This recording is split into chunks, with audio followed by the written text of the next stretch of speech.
vamos a tener que retomar donde no terminamos la primera sesión y después ya pasamos a los temas que eran para hoy. Por suerte para mí, y creo que también para ustedes, así no los abrumo tanto, lo que estuvimos conversando con Karina y algunos profesores de Flaxo fue usar la cuarta sesión en vez de más para discusión, dado además el número que vamos a poder en 2 horas pensar metodológicamente todas las investigaciones, usarla como para poder exponer más tranquilamente los temas, así que estoy tranquila, puedo exponerme con lo que quedó pendiente de la primera sesión.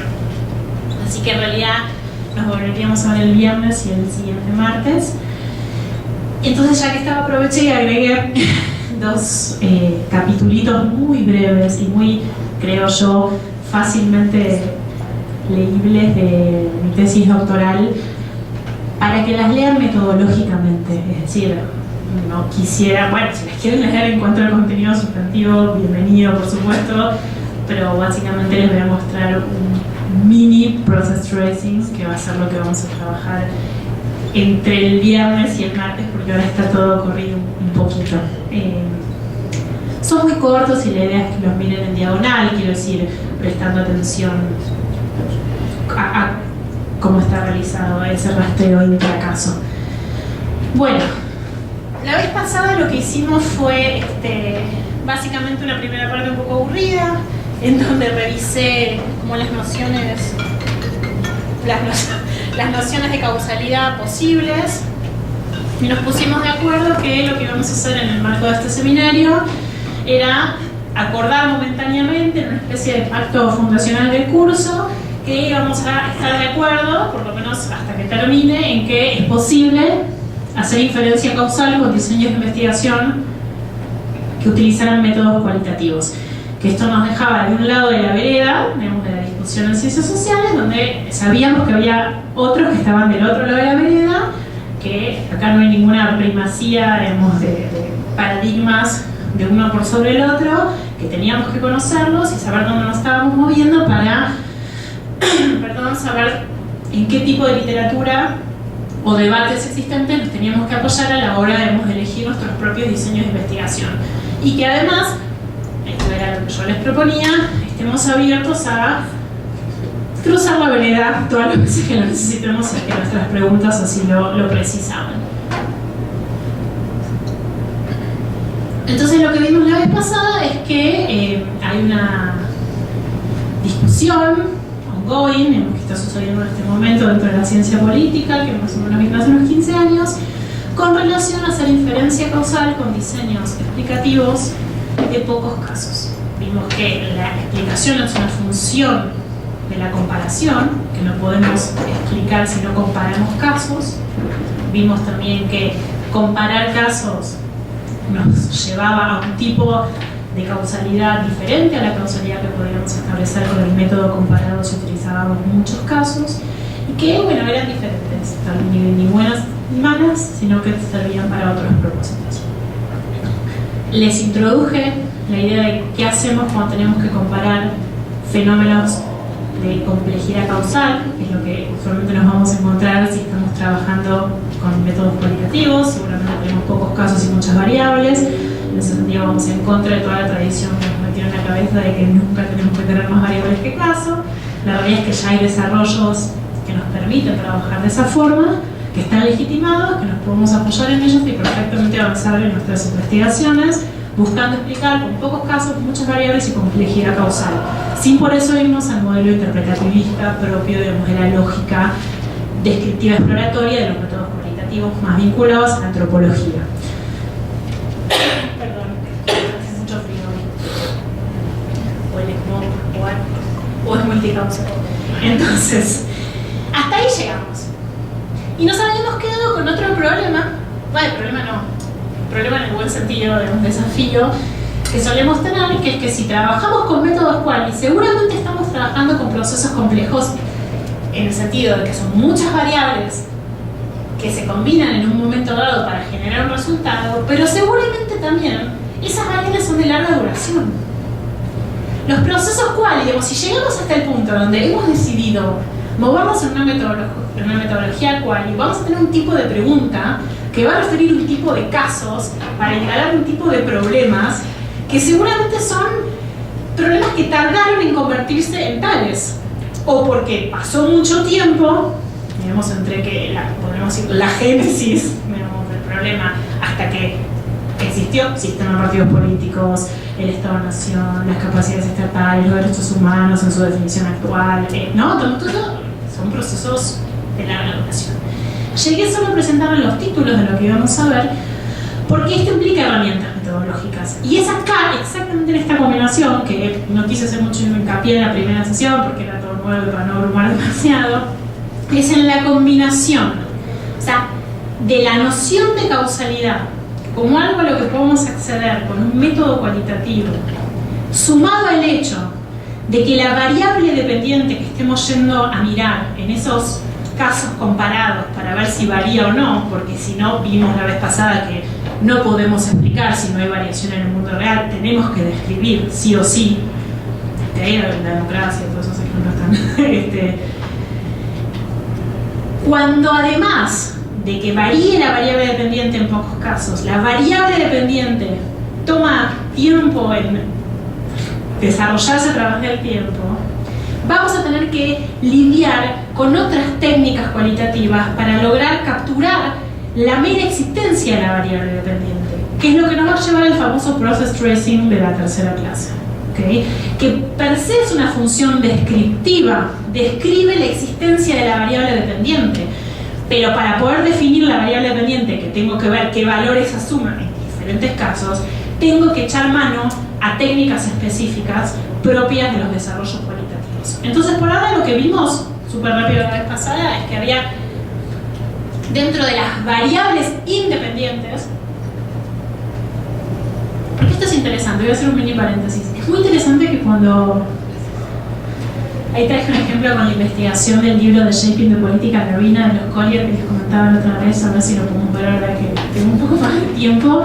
Es muy interesante que cuando esta es mi idea, Mariana Chudnovsky citó a John Green, ¿no? Más de larga duración el proceso que nos interesa explicar, más se desdibuja el peso de la variable dependiente. ¿Vieron que los diseños cuantitativos todo es la variable dependiente, que no haya sesgo de selección sobre la variable dependiente, que cuál es la variable dependiente, que cómo operacionalizamos la variable dependiente? Se empieza a ir el peso hacia la variable independiente, sobre todo cuando hacemos trabajos de coyunturas críticas o de paz dependencias. Los Collier, como les decía la otra vez, su variable dependiente es la conformación de los sistemas de partido. Díganme si alguien escuchó que ese libro, digamos, entre dentro de la literatura, digamos, viene Paledianco y los Collier. No, evidentemente. Se hicieron famosos por la variable independiente. Porque cuando uno se mete con estos procesos de larga duración, de alguna manera todo el peso teórico-metodológico se corre hacia la variable independiente. Porque ahí está lo difícil. ¿Dónde vamos a cortar la cadena causal? ¿Cómo vamos a ver si cuando empezó como una coyuntura crítica o no? Si era una causa acumulativa monocausal, si era una como threshold que vimos la vez pasada, el famoso efecto gatillo. Ahora vamos a ver el efecto gatillo. O si efectivamente era una cadena causal que nacía en una coyuntura crítica. Por ende, si nacía en una coyuntura crítica, nacía de una configuración causal. Por eso se los introduje dentro del método comparado, porque combinan. ¿Okay? Ahora lo vamos a ver con precisión.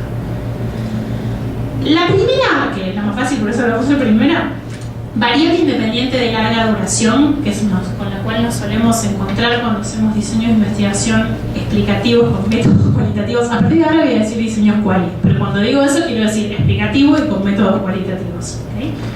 Son las causas acumulativas, que son las monocausales. En esos casos es una misma causa, pero que es muy incremental. Hay un cambio continuo, pero muy gradual. Les puse varios ejemplos bien dispares. Típico, Putnam, el declive del capital social en Estados Unidos, que tiene en cuenta el impacto de la TV, que se convirtió en un aspecto de la cultura popular que llevó a la democracia. Digamos, esto es un desarrollo recontra incremental, pero es monocausal. Siempre está en la cultura. Lo podemos criticar, puede no gustarnos, pero está ahí. No es una confirmación causal. ¿Okay? Es monocausal, pero es un desarrollo muy incremental. Los cambios en los electorados y en los partidos, el cambio tecnológico, los típicos ejemplos sociológicos, la demografía, la migración, la tasa de analfabetismo, todo lo que sea intertemporal, como diríamos en el impacto intertemporal de cualquier cosa, bueno, nos entraría en eso. Por supuesto, la detección de las causas acumuladas, dónde empieza y dónde termina, es una decisión teórica. Pero la decisión tiene que ver solamente dónde empieza, no con qué. No tengo variables compitiendo entre sí ni combinándose. Es monocausal. ¿Okay?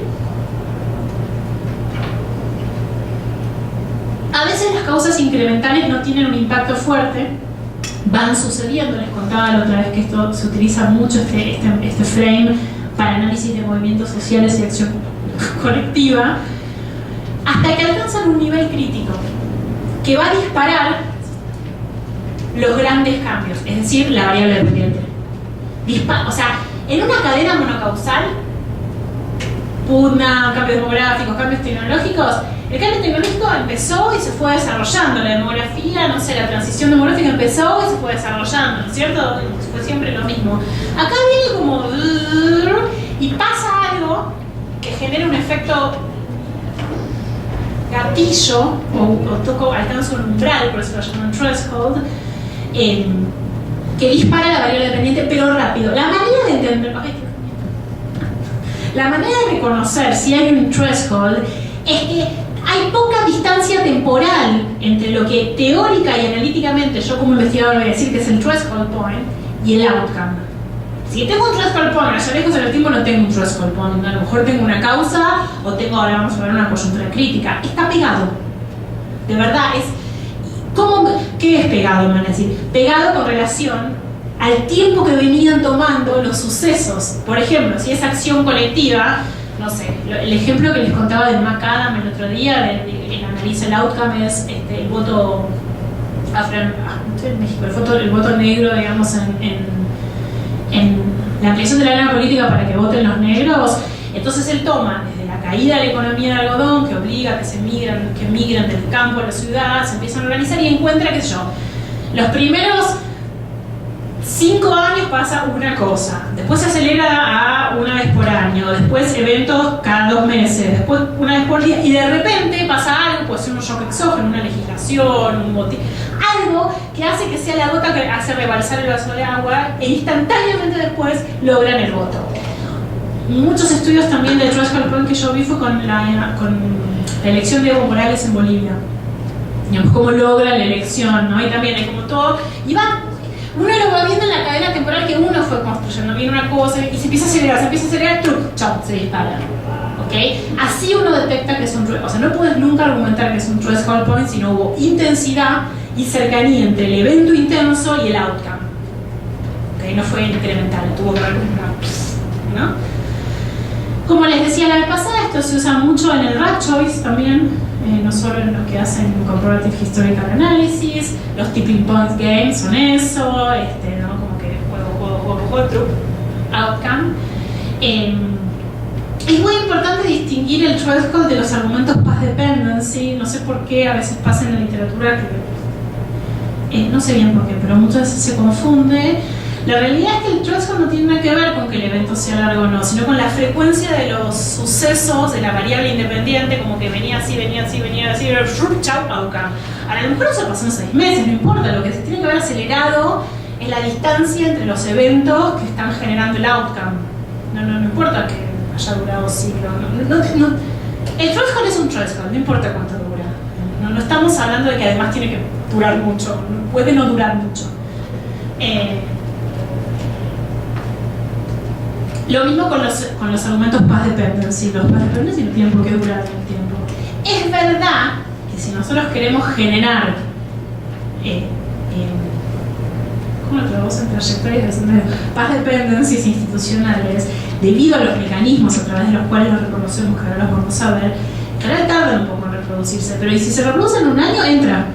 Lo mismo el threshold, apareció, entra, no tiene que durar necesariamente en el tiempo, sí en una monocausal, evidentemente por definición involucra el paso del tiempo.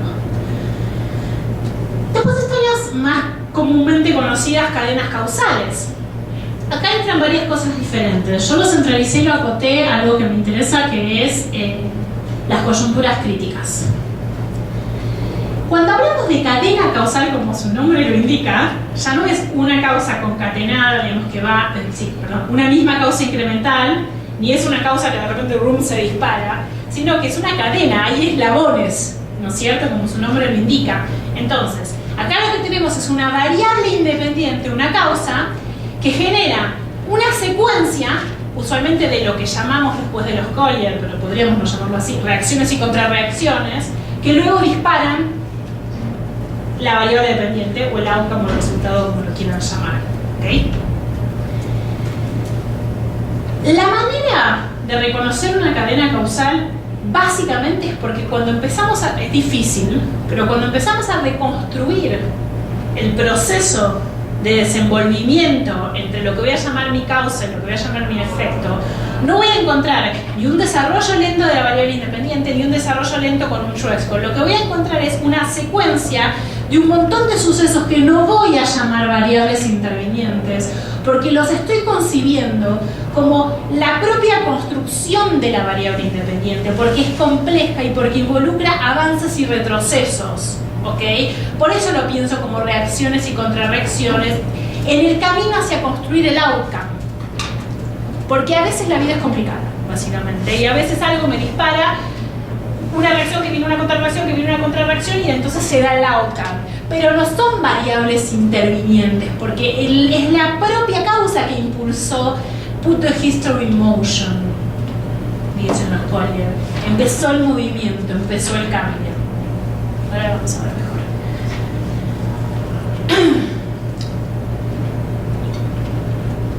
Se suele, y está bien que así sea, vincular cadenas causales que nacen en una coyuntura crítica con argumentos de path dependency de los caminos que toman los casos cuando surgen de una coyuntura crítica.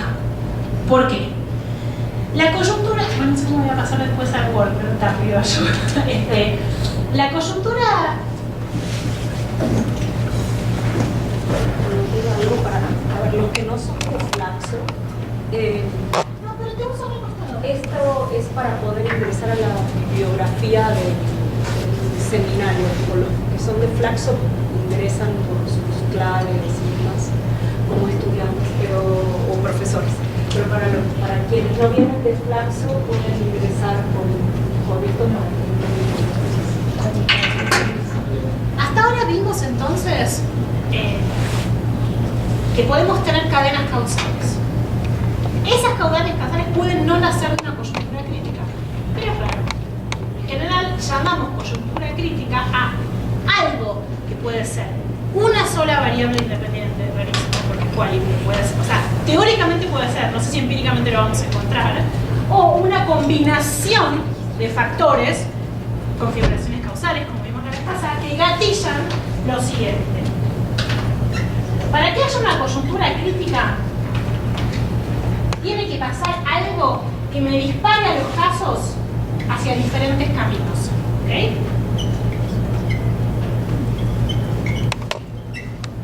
Si no, no tuvo una coyuntura crítica. Es decir, no hablamos de coyuntura crítica por fuera del método comparado. Si no tengo casos que puedan ser disparados hacia diferentes trayectorias, con N1, ¿cómo sé si es una coyuntura crítica? No lo sé, no lo puedo reconocer. ¿Y si una causa nada más? ¿Cómo distingo?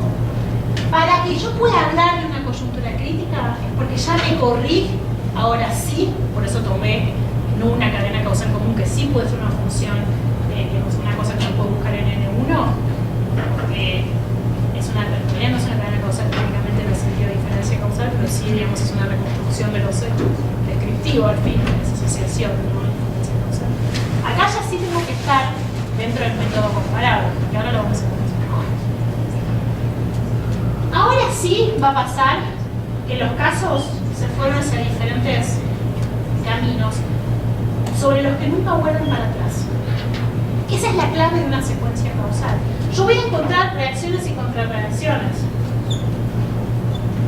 pero nunca vuelvo al estadio anterior. Por eso es que puedo seguir hablando de que estoy avanzando en una cadena causal, porque esas reacciones y contrarreacciones que llevan de mi X a mi Y son de critical conjecture put in motion, digamos, ¿no? Como dicen, no sé ni cómo traducir esto, pero lo dicen así, es como que se da una secuencia, pero nunca vuelven para atrás. Si volviera para atrás, es que yo identifiqué más, y esto y esto no era una coyuntura crítica, no vuelven nunca para atrás. ¿Por qué no vuelven nunca para atrás? Porque se generan mecanismos de paz dependencia.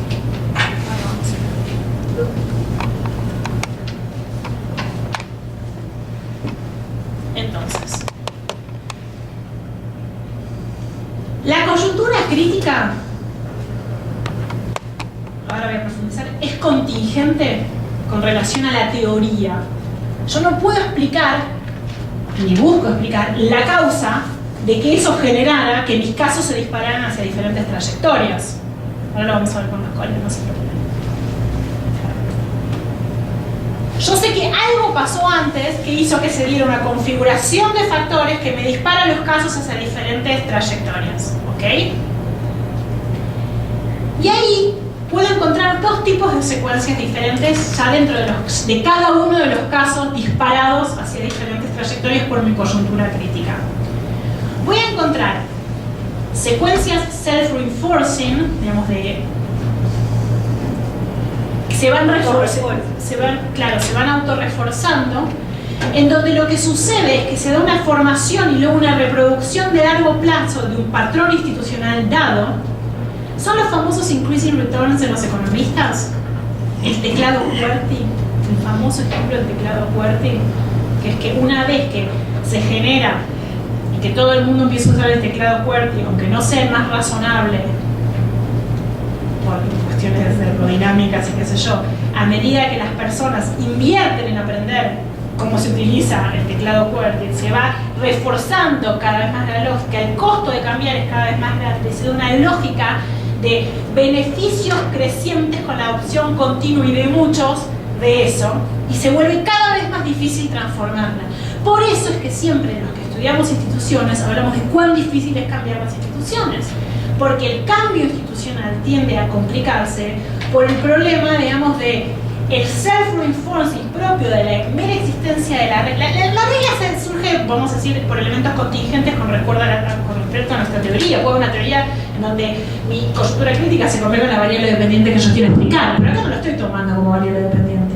Yo no sé por qué surgió la coyuntura crítica. Lo que sí sé es que una vez que surgió, QWERTY, estamos todos acá con el QWERTY, ¿ok? Alguien investigará por qué QWERTY, pero entonces te cambió la causalidad. Tu variable independiente pasa a ser tu variable dependiente y otra cosa. Una vez que surge, siempre la regla socializa comportamientos. No solo resuelve problemas de coordinación, hay ganadores, hay perdedores, la gente invierte, se socializa con la existencia de la regla, es mucho más difícil sacar la regla, porque además la ganancia es cada vez mayor. O la otra gran secuencia que encontramos cuando hay una coyuntura crítica son las secuencias reactivas más al estilo de los Colliers, que son cadenas de eventos temporalmente ordenados, causalmente conectados entre sí, y no nos importa la endogeneidad acá, porque no nos está molestando en lo más mínimo, porque son cosas que pasan entre la coyuntura crítica y el outcome. Nunca me vuelve al estado anterior a la coyuntura, ahí sí no. Pero mientras Argentina no vuelva a dictadura y México tampoco estamos bien, para ver la relación entre crecimiento económico y democracia, ¿no? El ejemplo de la vez pasada. Estas secuencias reactivas son reactivas en el sentido de que cada evento dentro de la secuencia es reacción a los eventos anteriores, temporalmente antecedentes. Por eso nos quedamos cómodos en tomarlos como una propia secuencia. No son exógenos. Si fueran exógenos, ahí podemos hablar de que hay otra variable explicando. Pero no, es la propia historia desarrollándose donde vino una persona, se peleó con otra, reaccionó otra, entonces vino a la izquierda, entonces vino a la derecha, entonces vino, ¿no? Y bueno, lógico, las cosas no son. Si hacemos cuáles porque creemos que las cosas no son automáticas, no vino el crecimiento económico, Trump 15 años después de democracia, no, el crecimiento económico fue una política de Estado, se protegió intermedio de empresas, las empresas dieron trabajo, fueron para atrás, vino el sindicato, se enojó, entonces ganó, entonces organizó, entonces el Estado les dio plata, siempre en el fondo estoy explicando lo que pasó con el crecimiento económico, no me fui de ahí. Lo que pasa es que entiendo que es una secuencia de reacciones. ¿Cómo sabemos entonces? Dos cosas si hay coyuntura crítica y cómo sabemos si hay secuencias self-reinforcing. Una va de la mano con la otra. Ojo, hay debates. Mahoney diría que no hace falta, que puedes tener paz dependency sin coyuntura crítica. Es cierto. Él dice, si yo encuentro instituciones resistentes al cambio que me muestran increasing returns, digamos, y secuencias self-reinforcing, reforzamiento, son horrible de lo que sea, puedo decir que es una paz dependency. Los Collier dicen que no. Los Collier dicen, van de la mano. ¿Ok? Entonces, consecuencias self-reinforcing, los periodos de génesis institucional, siempre para los Collier, no para Mahoney, hay debate, esto no está sentado, se los puse en la literatura. No importa. En algún punto, siempre que sepamos reconocer una coyuntura crítica y sepamos reconocer un path dependency, decidimos nosotros si unirlos o no. Si los queremos unir, nos vamos para los Collier. Si no los queremos unir, nos apoyamos en Mahoney. No importa, por ahora está así el debate. ¿Va a venir alguien ahora? Está. Yo lo leí, acá me paro, digamos. Este es el drama de lo cual, ¿no? No hay consensos. A pesar de que estamos tratando por ser cada vez más sistemáticos y definir las cosas mejor, la realidad es que es un debate que sigue existiendo. En general, las secuencias reinforcing van a mostrar la elección de un patrón institucional por sobre otros posibles y que no se vuelve atrás tampoco, por supuesto, digamos. O sea, no es que hay un patrón institucional y se puede cambiar, no, tiene que ser el mismo.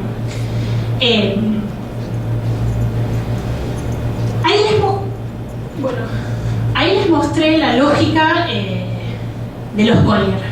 No sería la de Mahoney porque acá sí está la coyuntura crítica. Entonces, lo que vemos acá es que la coyuntura crítica se mueve en tiempo 1. Pero sabemos siempre que hay un tiempo 0, porque estamos haciendo quali y estamos estudiando casos en profundidad. ¿Okay? Lo que nosotros sabemos es que en tiempo, bueno, acá lo llamé tiempo 1, 2 y 2, que soy genial. Bueno, está bien, porque este es el mecanismo de esto, pero lo podría haber llamado distinto. Y además traduje la mitad, solo que me cansé. Vemos que en las condiciones iniciales había múltiples opciones posibles, ¿no es cierto? Nosotros sabemos que antes de que se diera el crecimiento económico en nuestros países, o ahora lo vamos a ver con los Collier, antes de que hubiera incorporación de la clase trabajadora o por el Estado, por los partidos políticos o por los movimientos de abajo, movimientos de arriba, pasaban cosas en el mundo, porque había historia previa. Las mostramos. Sabemos que había un sinfín de opciones. No las vamos a analizar, ni las tomamos como causas antecedentes de nuestra variable independiente.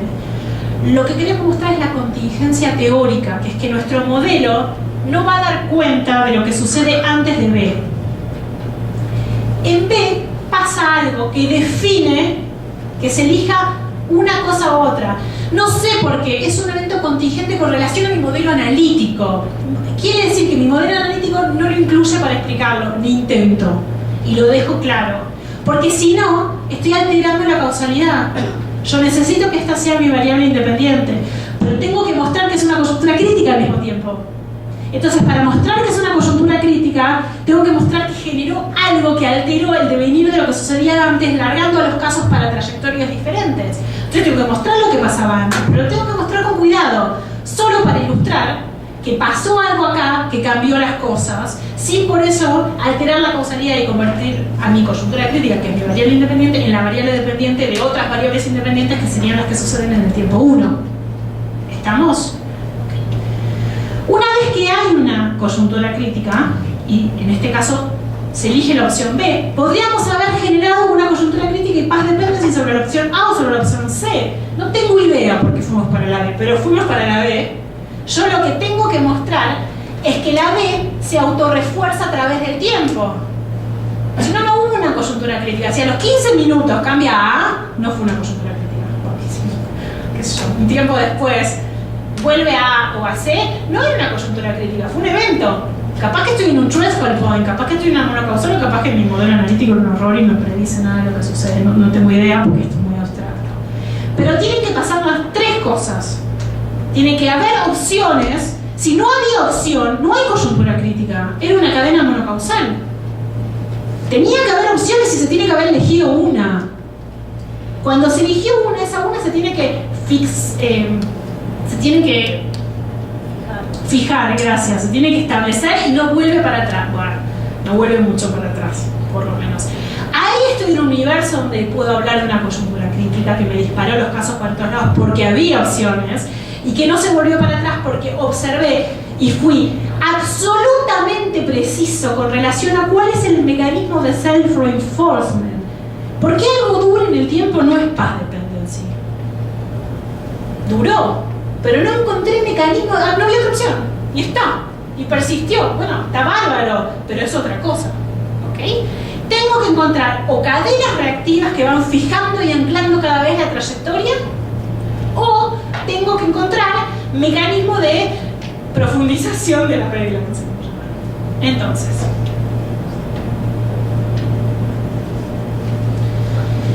otra cosa que tenemos que entender es que cuando estamos en el universo allá, con las 3 Bs, en el tiempo 2, que sería un tiempo 2', en realidad, puede pasar que me desaparezca B. El famoso estudio, digamos, de Pearson sobre el estado de bienestar.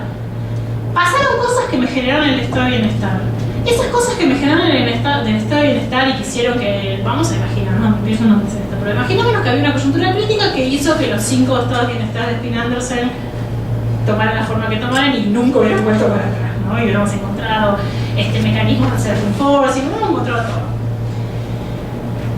Desaparece el Partido Socialdemócrata, Cristiano, ni me acuerdo de las cosas que tiraban porque desaparecen todas las causas, pero ya está en funcionamiento el self-reinforcing.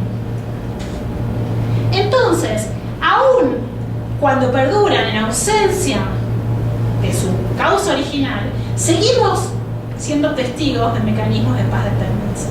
No es que tiene que estar siempre presente la causa para que siga como en Quanti. En Quanti no tenés efecto si no está presente la... Acá no puede desaparecer porque ya se anquilosó, ya quedé, ya fue. Quedó atada a la trayectoria institucional. ¿Okay? Entonces, a diferencia del periodo de génesis, cuando yo quiero explicar el origen de las instituciones, me paro en un lugar distinto que cuando quiero explicar su duración en el tiempo. Porque no necesito más que esté la causa que lo generó para demostrar que dura. Ya está, ya existe porque ya se reprodujo. ¿Okay? Esos mecanismos son tan eficientes que logran... Dale, lock-in, como con el candado, cuando le pones el candado, un patrón institucional. Y las cosas ya no están operando, ya está. En el fondo, la típica discusión entre los que estudiamos estas cosas es para, entonces me corriste la variable independiente. Ahora, el propio increase return, el mecanismo de lock-in, es la variable independiente. No sé, es una discusión súper interesante, pero se las pongo solamente en la cabeza. Que era la causa original de la coyuntura crítica que generó que se disparen las trayectorias que a su vez se autorreforzaron. Y cuando ya estoy más allá en el tiempo y estoy mirando el outcome y ya están siendo reforzadas, ¿en realidad esa causa inicial sigue operando como causa aún en su ausencia o es el propio mecanismo de reproducción el que ahora se transformó en variable independiente porque es el que está vigente hoy cuando estoy mirando la trayectoria institucionalizada? Mi respuesta es, esto es empírico, hay que ver. No lo sé. En general en estas cosas, mi respuesta siempre es empírico, básicamente. Les traje algún ejemplo, digamos, hice una lecturita muy rápida del libro de los Collier como para mostrarle todo esto con algún ejemplo y salir un poco la abstracción. El libro de los Collier, a ver si me aumentó la tabla. Toma 2, 4, 6, 8 países. Small n. Ni es un caso único, ni son bases grandes estadísticas. Típico estudio comparado medio. Es un método histórico comparado, es el método comparado, pero hemos rastreo a través del tiempo con esta noción de causalidad que les estoy proponiendo. Los Collier van a ver que ellos analizan países de A2. Esta es la tabla. Chile y Brasil, Uruguay y Colombia, Perú y Argentina, México y Venezuela. Cada uno de los pares, cada columna, es método de la diferencia comparado con las otras columnas, o sea, las 4 columnas. Dentro de los pares es método del acuerdo, que es lo que vamos a ver ahora. Hay un contexto común, pero diferentes formas de incorporación. Acá súper rápido les puse al final, la última fila sería la variable dependiente, el outcome. Lo que hacen los Collier es analizar la incorporación de la clase trabajadora a la arena política. Y te dicen que la coyuntura crítica es según quién los incorporó a la arena política. Si fue desde el Estado, como en Chile y Brasil, si fue por movilización electoral de un partido tradicional, uno nuevo, de la estructura del partido ya existente, si a través de los partidos los metieron, si fue una cosa más de populismo de vamos a decir izquierda, así, una cosa así, o radical más ligado a los movimientos campesinos. Voy a intentar mostrarles ahora si lo logro, y si no me importa lo hago súper rápido y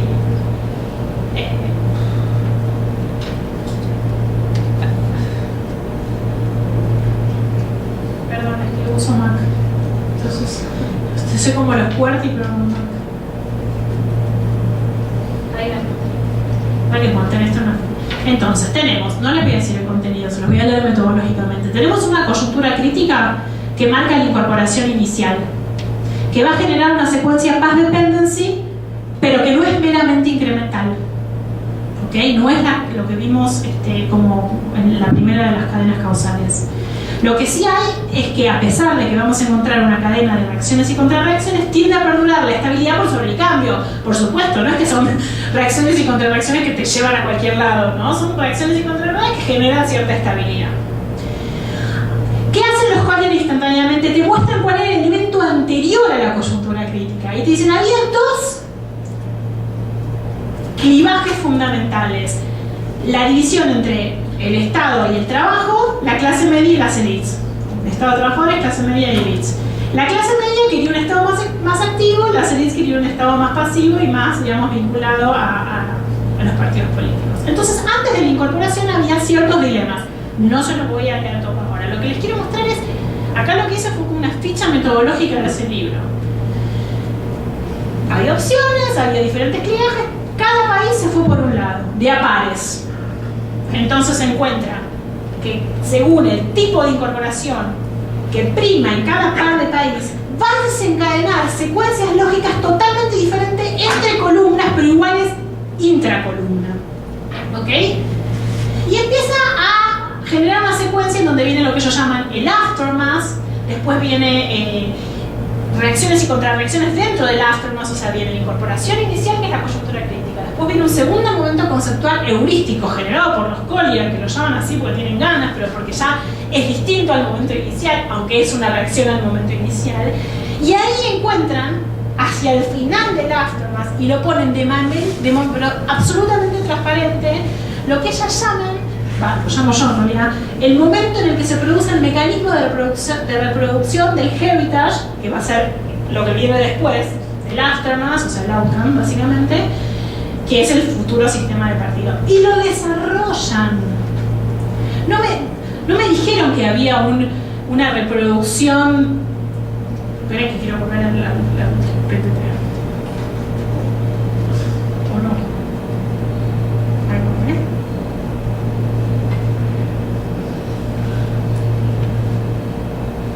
Estaba acá. Ellos lo que van a decir es que acá, en el aftermath, hacia el final de la segunda fila, se encuentra el elemento de reproducción institucional de cada columna para no volver atrás y generar el outcome. Y lo van a desarrollar. No se lo voy a contar porque no tiene sentido y no sé si todos leyendo el libro. Pero le dedican un capítulo a esto. Me lo demuestran empíricamente. Es decir, primero me demostraron que hubo una coyuntura crítica. Esa coyuntura crítica se llama la manera en que el sistema político incorporó a la clase trabajadora.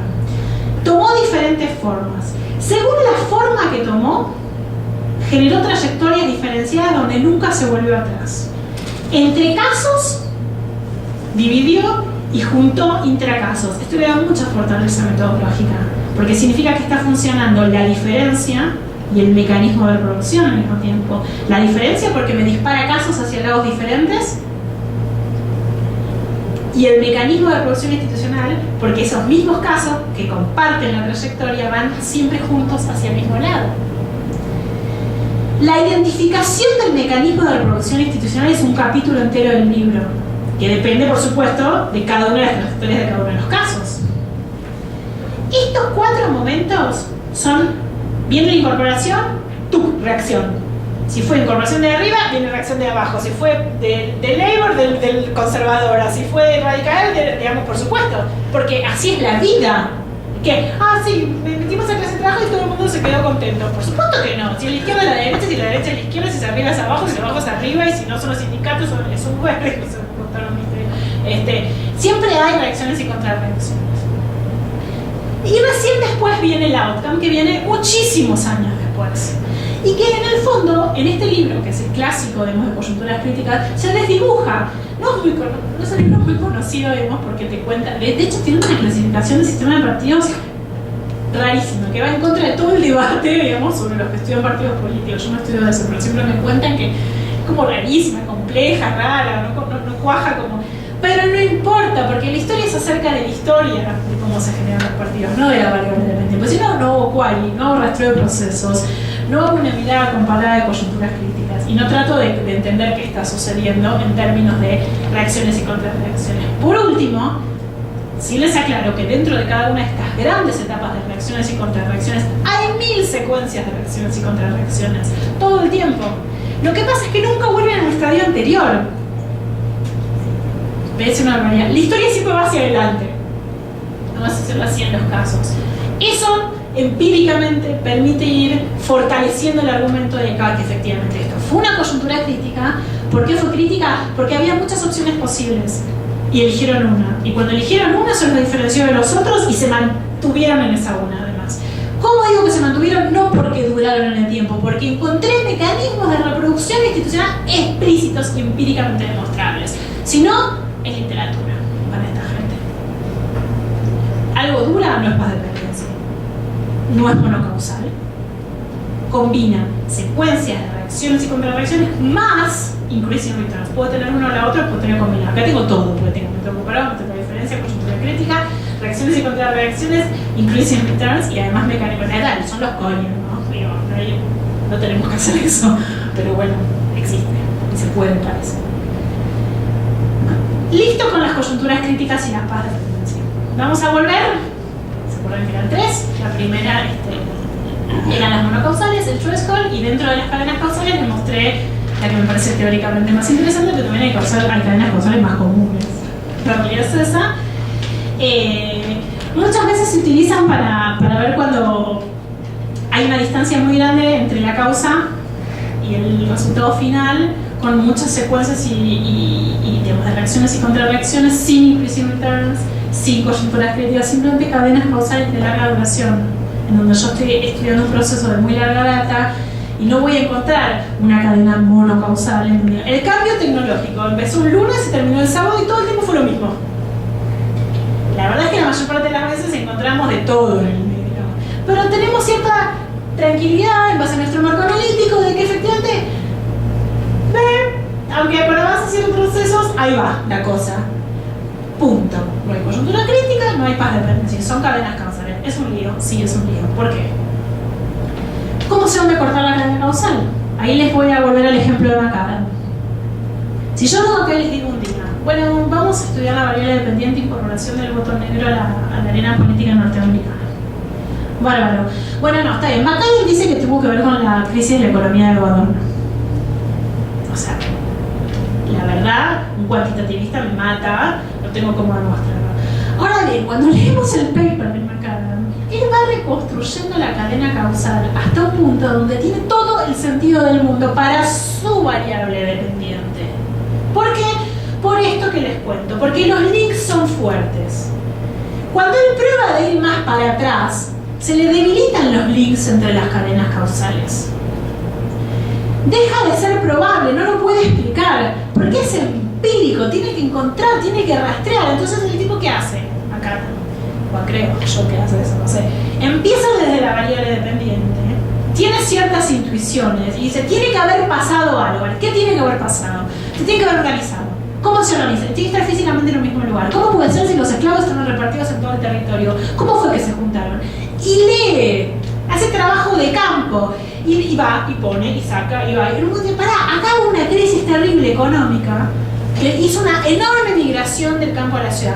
Esto viaja perfecto a Evo Morales con la economía de la coca. Pasó lo mismo. Crisis de la economía de la coca, se cambian todos de región, se organizan, ¿no? A ver, uno lee, uno investiga en un vacío, entonces te va ocurriendo historia y va reconstruyendo la cadena causal y encuentra evidencia empírica para cada caso. ¿Cuándo se corta? Cuando no encontremos evidencia empírica. Que estoy diciendo una cosa horrible porque es totalmente artesanal y no es una receta. Bueno, es así. Uno va probando, ¿cómo va probando? Va reconstruyendo, va leyendo, va preguntando, va viendo qué pasó. O sea, hay que saber frenar básicamente porque siempre hay un link anterior a la causa. ¿Cómo nos damos cuenta? Entonces, hay dos cosas: que haya links entre los eventos, que no se me corte la cadena causal, y que no se mantenga la causalidad. Hasta la economía del algodón, yo sigo explicando la incorporación del voto negro. Si me voy para atrás, altero la causalidad y paso a explicar la caída de la economía del algodón. Altero la variable dependiente. ¿Cuál es la pista para ver hasta dónde va a ser una regresión infinita de causas? Que no pase a estar explicando otra cosa, que siempre todos los eventos que yo estoy metiendo en la cadena causal sigan explicando la incorporación del voto negro en la arena política norteamericana y que no me pase que después, oye, sigo un poquito más para atrás, dale, bueno, a ver, ¿y qué explica la caída de la economía del algodón? Y ahí alteré la causalidad. Mi variable dependiente pasa a ser la caída de la economía del algodón. ¿Cómo se hace esto? Bueno, nada, es súper artesanal, por supuesto. Acá es 200.000 veces escribiendo lo mismo, leyendo, cortando, discutiendo con compañeros.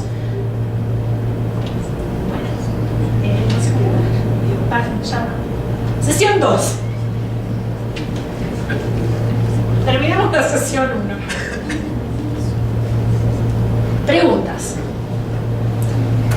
Esto es abstracto, por supuesto, porque lo que les quise transmitir es la idea de causalidad dentro de los métodos quali, atravesados porque en general esos pocos casos que vamos a trabajar van a tener procesos de larga duración. No hay un solo proceso de larga duración. No pasa nada, no es muy, uno se acostumbra, se entrena como todo. La realidad es que lo que viene ahora es un poco más denso. O sea, ¿les parecía denso? No, esto no es denso. No es denso. Lo que voy a hacer ahora es pasar a la función explicativa propiamente dicha, porque hasta ahora lo que les transmití son como los fundamentos que justifican el método comparado de pocos casos y las herramientas que después vamos a ver del process tracing que tienen que ver con estos procesos de larga duración. Ahora lo vamos a hacer. A ver cómo estoy de tiempo. ¿Quieren preguntar ahora? ¿Tienen alguna duda o todo al final? No sé cómo ustedes quieren.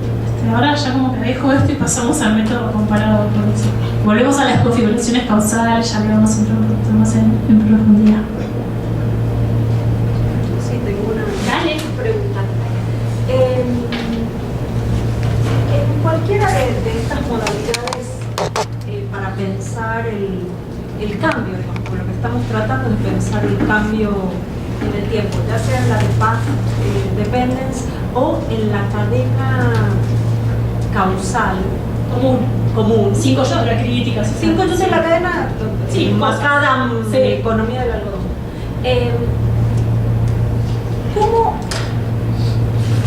¿Cómo se problematiza el cambio al interior de esa variable de larga duración? Lo resuelves diciendo es una variable de larga duración y en realidad esto se va construyendo y el cambio es parte de la variable o de la categoría analítica, o hay una construcción o hay una problematización del cambio en el medio, estas reacciones y contrarreacciones.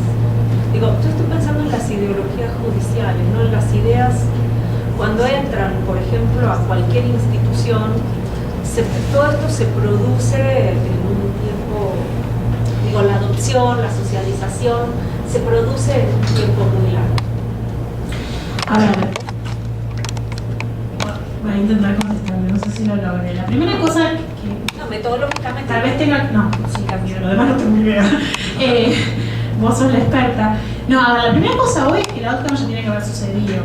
para poder hacer esa apuesta. Como ya, porque si no el cambio está ongoing y no sabes para dónde va. O sea, todos estos elementos empiezan para atrás. Entonces lo que tiene que haber pasado acá es que, voy a decir cualquier cosa, Cari, disculpa el contenido, Por ejemplo, se aprobó una ley y vos querés rastrear, había diferentes ideas en pugna, ¿no? Y vos querés rastrear cualquier que se impuso una versus otra. Y bueno, querés ver, digamos, si había varias, si había una sola que era dominante, cómo surgió que hubiera varias, cuál se impuso, si fue por un mecanismo, ¿no?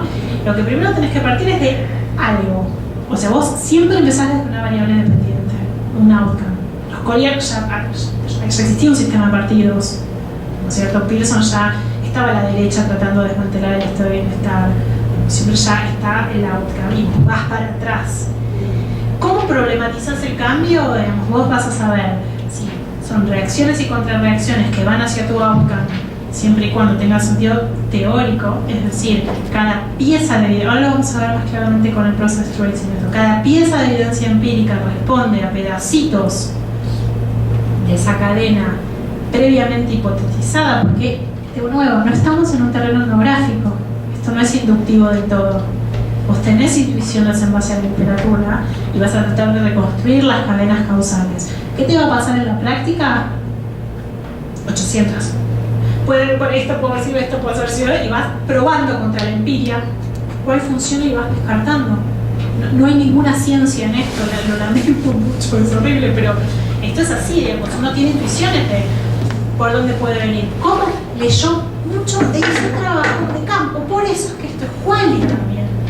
Digamos, le entramos con ideas porque tenemos un recontraconocimiento profundo del caso y la primera cosa que hacemos es escribir un borrador del caso y después jugamos a ver si hay muchas entrevistas, hacemos preguntas y empiezan a aparecer. Hay un momento de confusión, sí, porque esto es Quali. No olvidemos nunca que a pesar de que estamos tratando de ser más sistemáticos, estamos en el terreno del fieldwork, de lo cual yo todavía, gracias a Dios, bueno, sino como, ¿para qué? Como el peor de los mundos, le entramos en un universo un poco complicado. Entonces, ¿qué harías vos? Por ejemplo, buscarías un outcome. El outcome puede ser una disputa existente. No es que tiene que ser una ley. Pero vos tenés que tener un resultado. Y el problema es que tu cadena causal tiene que explicar ese resultado. Las piezas de evidencia empírica tienen que explicar la discusión entre las ideas, o la preeminencia de una idea sobre otra, o que la ley haya tomado determinada cosa. Y toda tu cadena causal apunta a esa. Si se te corta, cambiásela. Porque, a ver, muchas veces uno va corriendo la variable dependiente y la va redefiniendo y la va puliendo y está bien, porque es Quali y le tratamos de entrar con definiciones, pero somos sensibles, digamos, a lo que nos dice la empiria, hasta que encontrás un outcome reconstruible. Y si no, tal vez hay que buscar otra estrategia. Si está muy en proceso. Tal vez es un diseño exploratorio, no explicativo, en donde lo que tratas es de generar hipótesis posibles, pero no tratas de reconstruir qué genera ese outcome, porque si está muy ahorita, no está sucediendo, no, es como metodológicamente muy inabarcable, ¿no? No sé si sí, pero okay. Bueno, la comparación de casos. Como dije unas 2.000 millones de veces, la única manera de explicar en ciencias sociales es comparando casos. Tiene que haber diversidad en el mundo real, tiene que haber algo que va por un lado y algo que va por otro, algo que genere la necesidad de explicar. Digamos, no voy a explicar algo que es obvio, por eso lo describo, digamos, porque tiene que haber un paso al empírico, como dicen los norteamericanos. Algo que merezca que una persona dedique una investigación y tiempo de su vida y recursos y tiempo de él y sus profesores pobres. Entonces, vamos a ver la comparación como función explicativa, pero la vamos a combinar con lo que nos aporta lo Quali, que es la posibilidad de generar complejidad causal, no solamente causalidad, porque para eso nos quedamos con lo Quali, que es su, Quanti, que es su fortaleza. El contexto, vamos a revisar medio rápido, me frenan cualquier cosa, que es el método de la diferencia y que es el método del acuerdo, porque son la base de la comparación cualitativa, para luego complejizarlo de vuelta con configuraciones causales, y les voy a presentar las intuiciones subyacentes a unos soft que no les puedo enseñar en este seminario y que no vale la pena, digamos, eso lo pueden practicar solos, que son el QCA, los fuzzy sets, y después les voy a dar variaciones del QCA. Les voy a contar de qué se trata, la lógica booleana. para que entiendan de qué se trata. Pues si alguien quiere va y se pone a chusmear, digo, es divertido meterse en la página. Y a lo último voy a intentar presentarles ya dónde encaja en todo esto el process tracing para entrarle de lleno ya en la sesión que viene. Entonces, ¿por qué hablamos siempre de comparar cuando hablamos de explicar? Porque la comparación es una estrategia de prueba de hipótesis independientemente de si es cuanti o quali. Y ya vimos que nunca podemos explicar si no estamos contrastando hipótesis. Para contrastar una hipótesis necesito casos que me varíen, o por lo menos varios casos. No voy a contrastar una hipótesis sobre un solo caso. Porque ¿qué hago si me quedo a mitad de camino? ¿No es cierto? Recordemos siempre que la verdadera comparación siempre es una función explicativa no descriptiva. Si construyo una tipología, no estoy explicando, estoy clasificando. ¿Por qué? Porque no testé hipótesis. Y yo observo la realidad y veo que hay variedades de capitalismo o variedades de estado de bienestar. Estoy haciendo algo muy útil, porque estoy subsumiendo esa complejidad de la realidad en categorías conceptuales que permiten generar tipologías. Pero no estoy explicando, no estoy haciendo inferencia causal. No sé por qué hay diferentes tipologías. Por un lado, ni sé qué outcome diferentes generan el hecho de que haya diferentes tipologías. No establezco causalidad. ¿Okay? Entonces, la verdadera comparación implica variación y es una función explicativa y no descriptiva.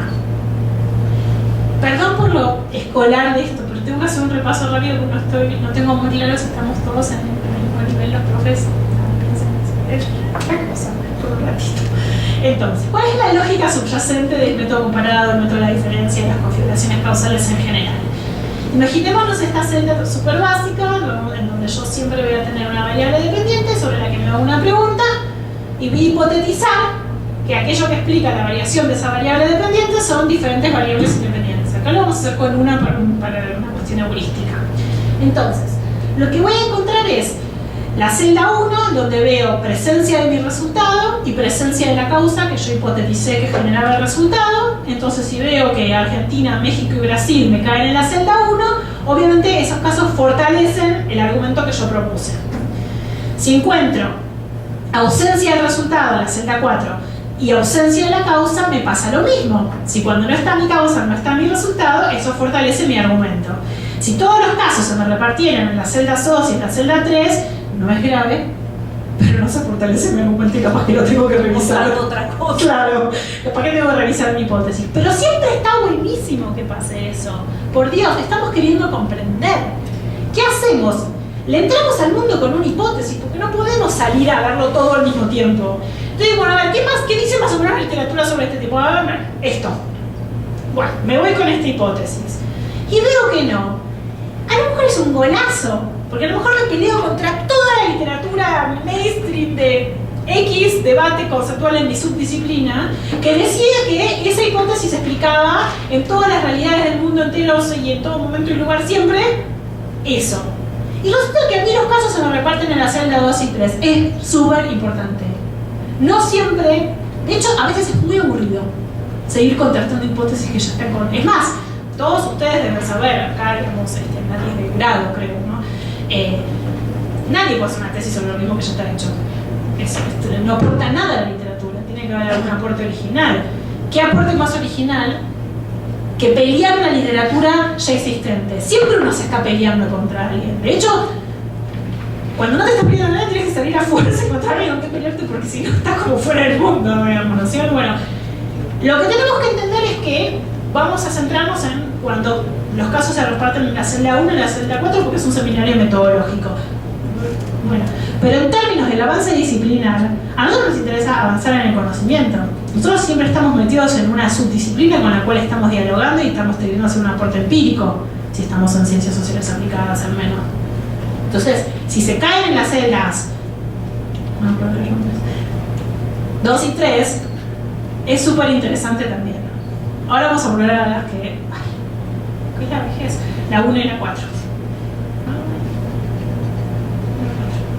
Entonces, ¿se acuerdan de la sesión anterior que dijimos que había 4 ventajas de hacer inferencia causal con diseños cualitativos de investigación? Que es que había dominio de la explicación causal, esto que yo les decía que hay mucha homogeneidad causal porque tuve que elegir los casos yo, no me salieron repartidos, digamos, probabilísticamente en una muestra enorme, con lo cual, si mi investigación está más o menos bien, son comparables, con lo cual hay mucho dominio de explicación causal.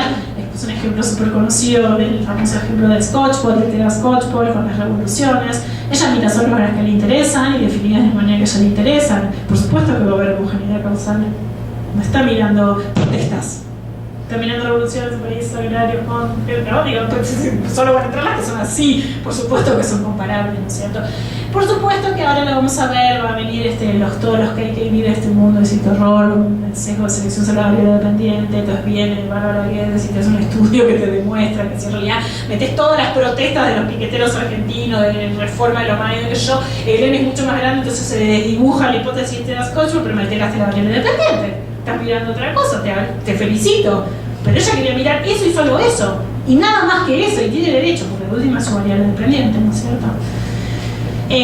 Después la secuencialidad, esto que vimos recién, a lo que vamos a agregar algo que no vimos recién, que es cuáles son los mecanismos causales, el control por contexto, de vuelta. Los métodos cualitativos son mucho peores que los cuantitativos para controlar por otras variables independientes, como vimos en la sesión pasada, porque no puedo, tengo que hacer 800.000 trabajos de campo toda la vida, yendo a ver todas las explicaciones posibles.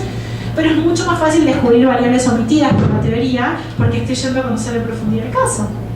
Digamos, entonces, si no era. No lo puedo forzar, porque a cada cosa que yo digo le tengo que poner evidencia empírica. Ser quali no es escribir mi opinión. Cada cosa que digo la tengo que mostrar empíricamente. Entonces, no puedo hacer pasar, digamos, algo si lo que lo está explicando es otra cosa.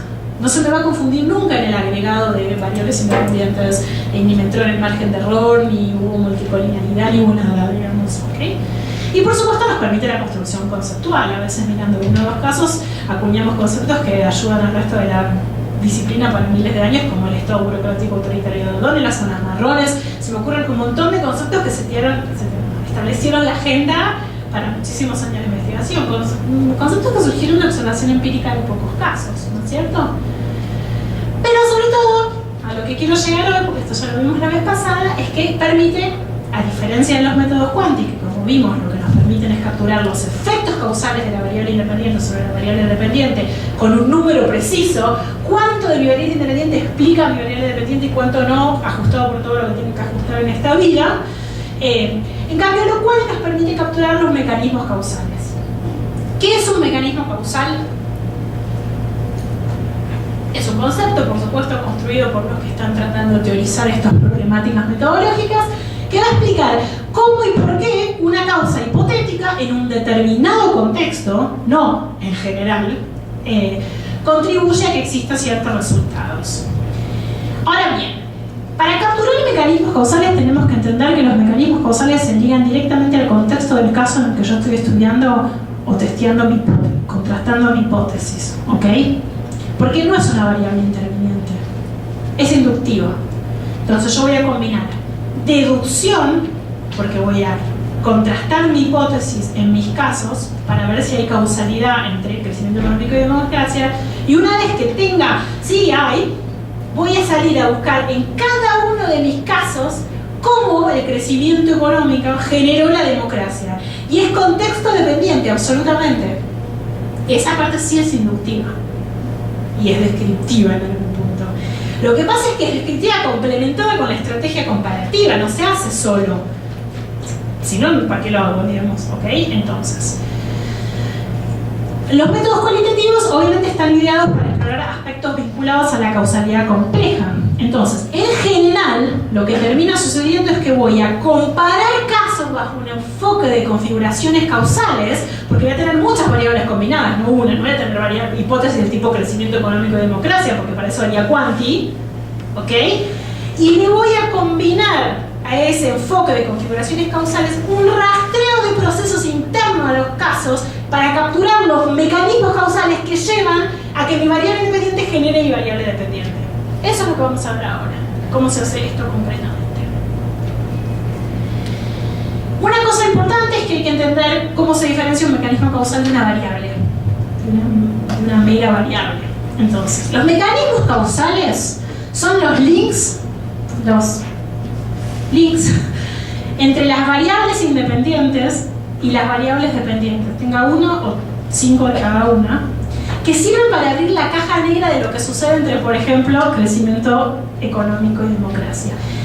Se parecen a variables intervenientes, pero no lo son porque son totalmente dependientes del contexto de cada caso. Una variable interviniente, si fuera una variable interviniente, tiene que estar en la hipótesis inicial, porque la estructura de la hipótesis implicaría variable independiente, variable interviniente, variable dependiente. Yo tendría que ir y ese sería mi modelito causal que yo iría a bajar a cada uno de mis casos.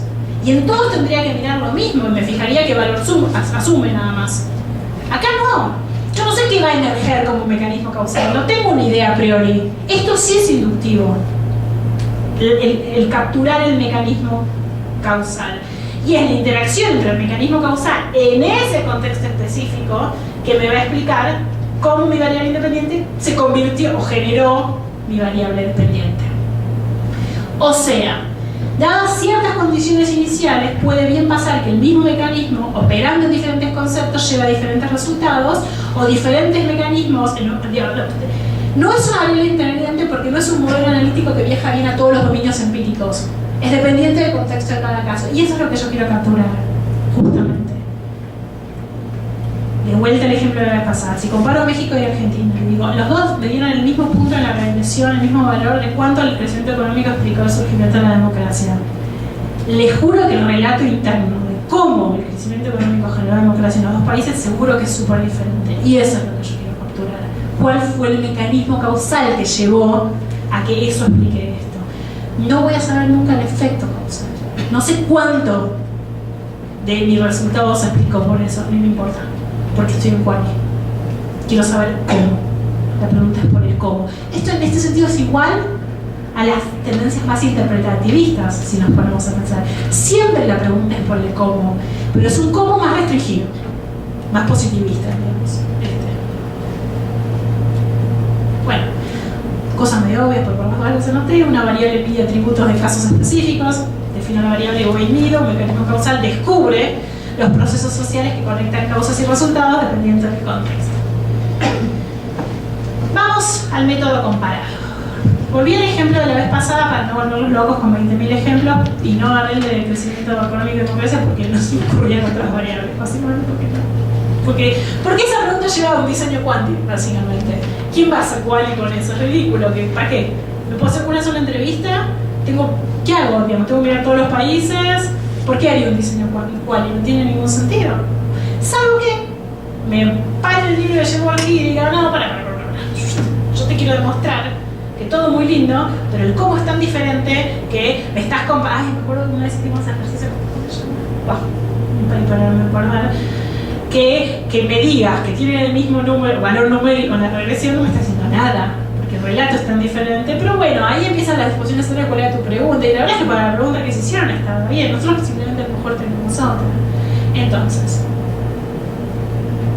como vimos la vez pasada, en un diseño explicativo voy a tener que hacer una pregunta de investigación, y para que esa pregunta sea buena para poder explicar, no que sea buena en calidad de la pregunta, buena metodológicamente hablando para hacer un diseño explicativo, debería indagar sobre un fenómeno empírico que presente variación en el mundo real. Si yo le hago una pregunta, lo primero que hago cuando hago una pregunta es ir a mirar la data. ¿No varía? No explico. Punto. Porque no puedo explicar nada que no varíe. Buscate un estudio exploratorio, describí, metete en otro país, agrandame el N, jugar con algo, porque si no varía no puedo explicar nada. Por ejemplo, volví a eso, algunos presidentes son reelegidos en sus cargos y otros no. Algunos ganan con amplios márgenes de votación y otros no. Entonces, es justamente la variación que yo observé cuando fui a mirar que algunos son reelectos y otros no, que me lleva a hacer mi pregunta que vimos la vez pasada, que explican que un presidente sea reelecto y otro no. Vimos que vimos que una hipótesis es una respuesta tentativa que yo le ofrezco a esa pregunta que tiene una estructura metodológica dada. Como mínimo tiene una variable dependiente, que es el fenómeno que quiero explicar, y una o más variables independientes que son las causas que yo hipotetizo que pueden estar explicando ese fenómeno que me interesa explicar y que surge de la literatura, de la intuición, de la empiria, de lo que sea. También puede tener variables intervinientes y en todo caso tienen que estar incluidas de una en la hipótesis inicial. Obviamente a eso le tengo que proponer una relación causal específica, qué cosa incide en cómo y cuál es la dirección en la causal, ¿no? Obviamente supuesto que el problema de todo esto en la práctica es mucho más complejo, cómo defino cada cosa, cómo lo operacionalizo, pero bueno, no lo vamos a ver concretamente ahora, pero sabemos que cada cosa hay que definirla y operacionalizarla. Recordemos entonces las tres variables independientes que vimos la primera sesión.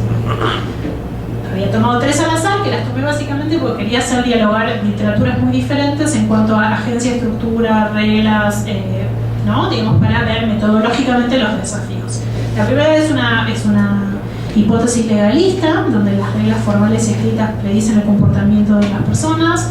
La segunda es una literatura donde el peso de la explicación está puesto en la agencia de los actores. Los actores, según si hacen una buena gestión o no, logran ser reelectos. La tercera tiene que ver con le saco de vuelta a la agencia, pero no porque lo pongo en las reglas y en las instituciones, sino porque lo pongo en el medio ambiente, que en este caso particular sería el sistema de partidos, ¿no? Acá estoy básicamente poniendo el derecho, la sociología y la administración pública a dialogar con estas tres variables independientes. Bueno, ya sabemos que todo es comparable con todo, vamos a dejar ceteris paribus un rato todo eso. Ahora lo que tenemos que ver es cómo vamos a comparar esos presidentes, ¿no es cierto? Vamos a encontrar estrategias que a veces subrayan las similitudes y otras que subrayan las diferencias, otras que prestan atención a las diferencias en los contextos, con valores iguales en los casos, y otras que van a mirar valores iguales en los casos con diferencias, ¿puedo decir lo mismo? Valores diferentes en los casos con diferencias en los contextos. Hay dos modelos causales conocidos y que se utilizan como variaciones de comparación de casos para poder contestar preguntas de investigación que proponen hipótesis para ser testeadas empíricamente y hacer inferencia causal. Básicamente es el famoso método del acuerdo de Mills o el método de la diferencia, o si estamos leyendo Przeworski-Tune no nos desesperamos, simplemente entendemos que lo llaman diferente. Entonces, lo que Mills llamaba el método del acuerdo, Przeworski-Tune lo llaman el diseño basado en los casos más diferentes, y el método de la diferencia de Mills, ellos lo llaman los casos similares. No están locos, prestan atención a cosas diferentes. Básicamente, Przeworski mira, digamos, que los contextos son diferentes, y Mills mira que las variables son iguales. Uno mira caso y otro mira variable. Entonces se volvieron locos porque, claro, están haciendo lo mismo. En general, vamos a decir la verdad, a pesar de que estudié con él y todo, todo el mundo habla del método del acuerdo y método de la diferencia, así que lo vamos a usar así. Y Przeworski-Tune está bárbaro, pero no lo vamos a usar así porque hubo toda una revolución cuando empezó todo esto que les conté la vez pasada, la perestroika, de Reijin, que es como el que desarrolló, es el que desarrolló el QCA. Hizo una distinción que a mi gusto generó mucha confusión para todo el mundo, que es que decía que en realidad, que es lo que vimos la vez pasada en el fondo, que los estudios cualitativos son caso orientados y los estudios cuantitativos son variable orientados. Es un poco lo que veíamos con las configuraciones causales, como pasar a pensar en atributos de casos en vez de variables empaquetaditas solas, como totalmente independientes unas de otras. Entonces, claro, Przeworski-Tune están pensando en la lógica de Reijin y Mills habla normal, básicamente. Vamos a llamarlo el método del acuerdo, porque a mí me resulta mucho más intuitivo y creo que ustedes también, pero de última se los puse con los dos títulos. ¿Qué es el famoso método del acuerdo para comparar? ¿Qué voy a hacer? A mí me interesaba explicar la reelección de los presidentes, ¿se acuerdan? Entonces, ¿qué voy a hacer? Voy a seleccionar casos paradigmáticos del fenómeno que yo quiero explicar. En este caso, reelección de presidentes. Por ejemplo, vamos a decir que algunos presidentes, A, B, C y D, son súper famosos por su capacidad para sobrevivir en el poder. Entonces es obviamente razonable que yo empiece mi investigación mirando esos 4 casos muy paradigmáticos. No voy a mirar el que está medio ahí temblequeando, que bueno, no queda muy claro. Voy a mirar los que hay consenso que son paradigmáticos para mi variable dependiente. Luego nuestro estudio va a poder explorar en cada uno de esos 4 casos, adentro de cada caso, la trayectoria del político, el éxito electoral, el contexto institucional de su país, lo que quieran, básicamente. En última instancia, en análisis comparativo, lo que va a querer abordar va a ser una pregunta clave: si existe una característica común a los 4 presidentes que permita explicar su éxito, ¿no es cierto? Pero yo estoy queriendo explicar.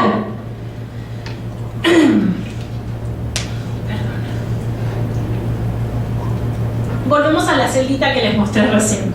como, ¿no?, la intuición de la lógica comparativa. Puse la variable, en general se pone al final, no se pone primero, pero bueno, la variable dependiente y elegí dos variables independientes.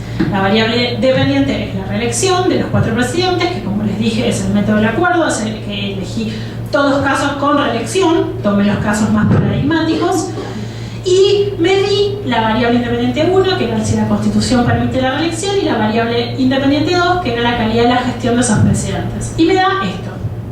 Por supuesto, como era de esperarse, encuentro que la reelección está permitida en los 4 casos, y miro a la Argentina y digo, güey. A primera vista, no me queda muy claro qué conclusiones tengo que sacar. Esta tabla ejemplifica la lógica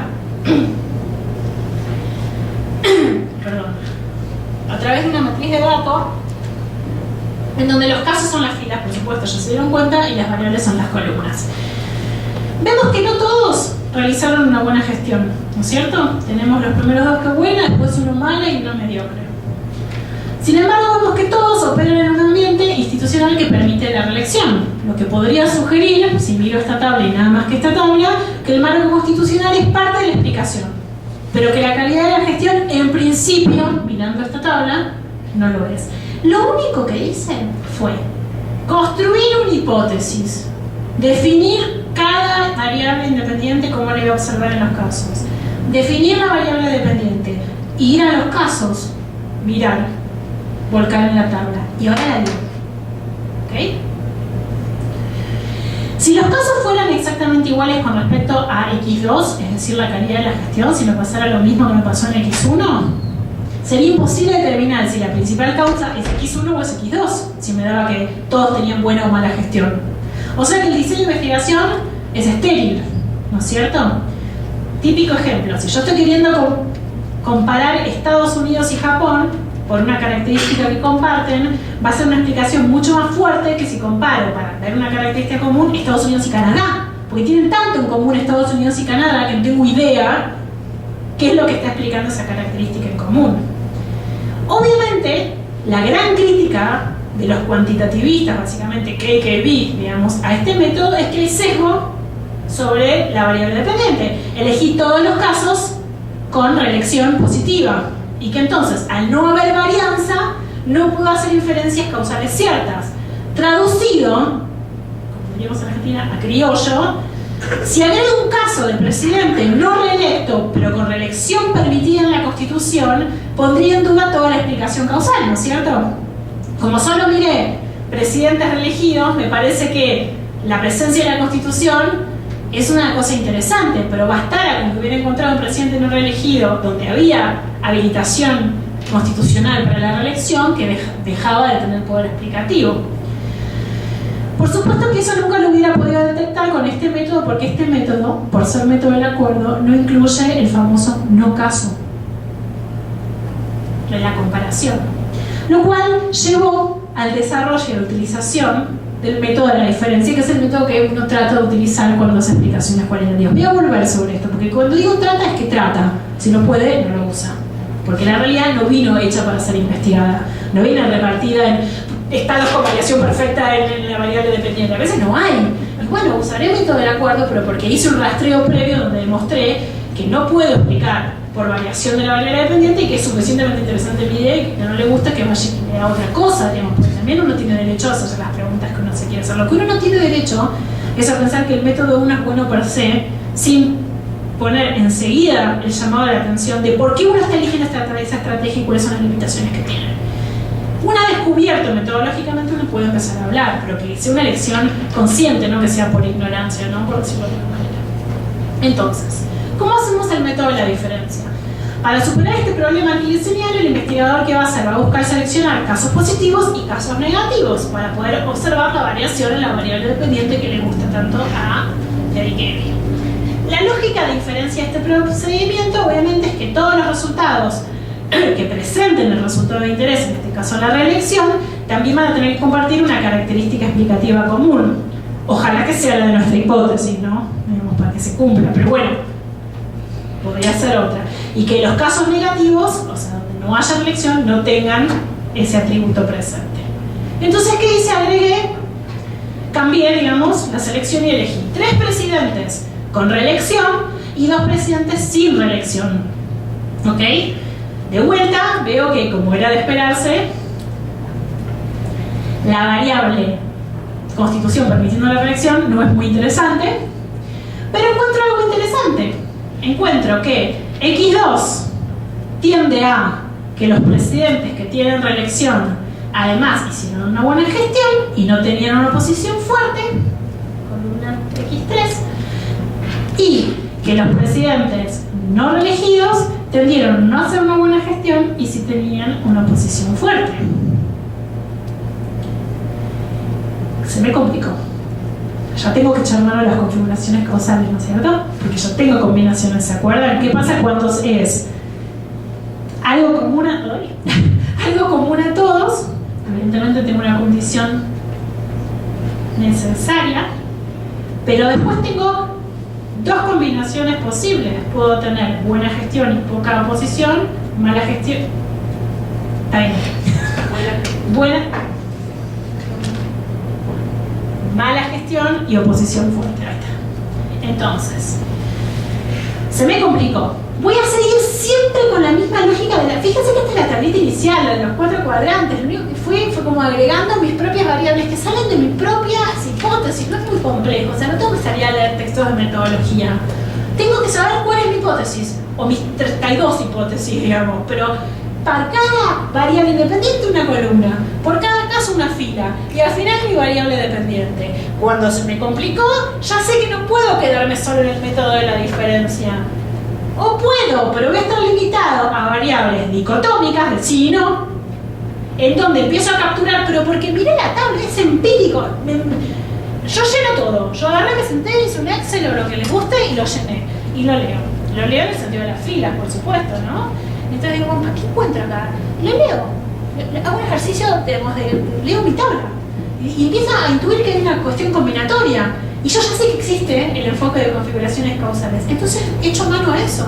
Digo, acá hay combinaciones. Esto ya no tiene sentido pensarlo como variables. Tiene sentido mejor pensarlo como una lógica combinatoria de condiciones necesarias y condiciones suficientes de los casos que me van a explicar la reelección de los presidentes. Ni hablar si quiso agregar más variables y más presidentes, ¿no? No quise complicar. ¿Qué hago en esos casos? Hago lo que se llama una truth table. Tablas de la verdad, lo llama Reijin.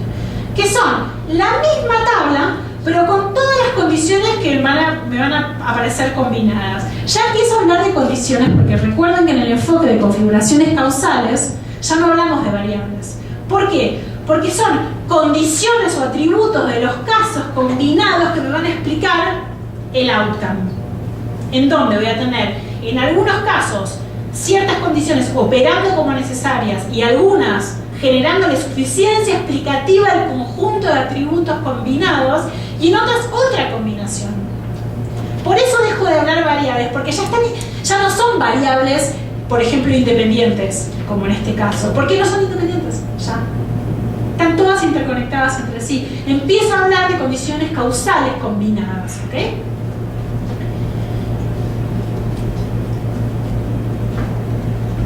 Tengo una duda. Sí. ¿Qué tan importante es hacer en la truth table organizar con sociedades convergentes? ¿O de aquí los separa mucho incluso sociedades divergentes, aunque no tengan nada que ver? ¿Sí se puede hacer una truth table o sí tienen que ser sociedades convergentes? ¿A qué te referís con sociedades? Que tengan características similares en ciertos aspectos. O que definitivamente lo que decías, por ejemplo. ¿Qué es una particularmente? Por ejemplo, Estados una Unidos, sociedad como sociedad. similares. Pensé que porque los fácil está bien, perdón. Me estás hablando sustantivamente y no metodológicamente. Lo que pasa es que cuando elegiste tus casos tienen que ser comparables. O sea, un no caso es un no caso de tu variable. O sea, un no caso de revolución industrial es un país donde podría haber habido una revolución industrial en ese momento porque compartía ciertas condiciones, pero no las tuvo, no cualquier país. ¿Ok? No puedo entrar en eso ahora, pero hay formas de reconocer qué cosa es un no caso de tu caso. Básicamente es lo que se llama el principio de la posibilidad. Principio de la posibilidad y principio de la convergencia. O sea, hay reglas para saber qué caso es un no caso de tu caso, ¿no? Yo quiero explicar, no sé, Venezuela hoy, no puedo tomar un país que no tenga por lo menos algún recurso natural. Digamos, no puedo compararlo con, digamos, para que sea un ocaso tengo que tener un país que tenga petróleo, gas natural, lo que sé yo, y que no haya tendido a pasar de un icono de la democracia a populismos autoritarios, digamos. Pero no es que cualquiera, Argentina no es un ocaso de Venezuela bajo ningún punto de vista. En realidad depende de la definición todavía de la dependiente, podría ser por algunas cosas, pero para esto que estoy diciendo no. Entonces sí, la que no metí selecciones, no puedo meter todo, digamos, pero acá estoy dando por saldado que ya elegimos los casos y están bien elegidos y son comparables. Y que un no caso es un no caso con relación a tu variable dependiente. No es cualquier caso donde no esté tu resultado de interés. Tiene que haber sido post. Tiene que estar presente al menos una de las variables independientes hipotetizadas para que vos te des cuenta que lo puedes incluir en tu muestra.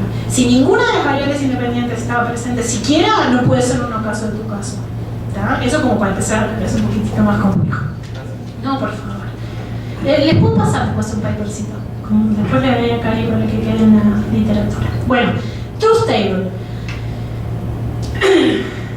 La base del famoso QCA, que es el análisis comparativo cualitativo que lo creó Reiji en soft, que lo vende, además es muy gracioso porque es un profesor de la universidad que tiene un negocio, básicamente, te vende el soft.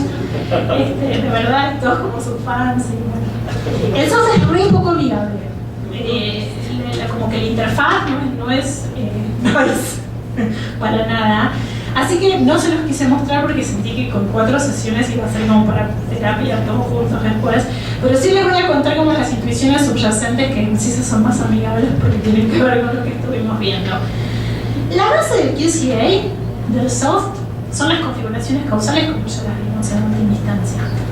Lo que pasa es que se utiliza complementariamente y lo pueden encontrar en los textos con otras 3 técnicas bastante afines que son el Multiple Value QCA, que como su nombre lo indica es en vez de con variables dicotómicas, variables ordinarias básicamente, los fuzzy sets y los MCDO o MCDR, que son básicamente programas para generar las especificaciones de los modelos del método de la diferenciación, método de la cual son soft, básicamente, que no los vamos a ver, pero les voy a contar porque se utilizan mucho. Entonces, ¿qué es el QCA? El QCA es una manera de concebir la confrontación entre teoría y datos que desarrolló Reiji en base a las configuraciones causales. ¿Qué tiene de nuevo y qué tiene interesante? Que lo voy a expresar con lógica booleana.